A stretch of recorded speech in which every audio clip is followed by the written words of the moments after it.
When the Cardinals filed into the Sistine Chapel below those spectacular frescoes of Michelangelo, many had already quietly agreed with much of the pre-conclave talk of favorites.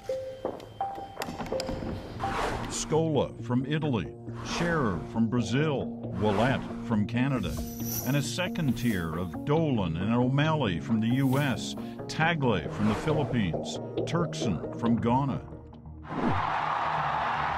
But after 5 ballots, when the smoke finally billowed white, not one of those names had held the day. So what happened and why? Perhaps those names hold a clue. Look closely and what do you see? 7 names, but only one from Europe, the continent that has produced every single pope in the modern era.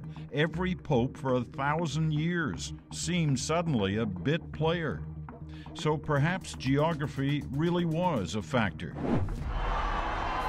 By the end, at least 2/3 of the conclave decided it was time to reach outside familiar territory. And it was the Argentinian, Bergoglio, who reaped the benefit. Here's another possibility.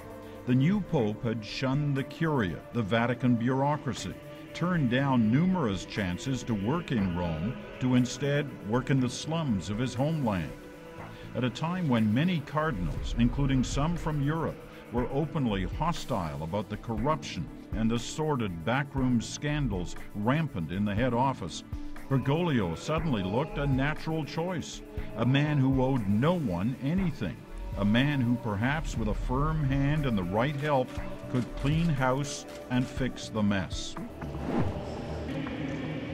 What happened to the man from La Motte?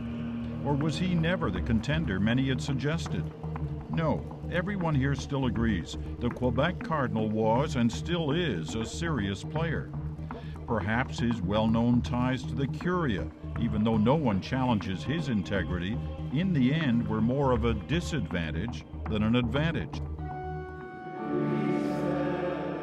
Or was it, as some Vatican insiders are suggesting tonight, that Marc Ouellet was the kingmaker, throwing his support behind the man from Argentina right at the critical moment, ensuring a non-European win?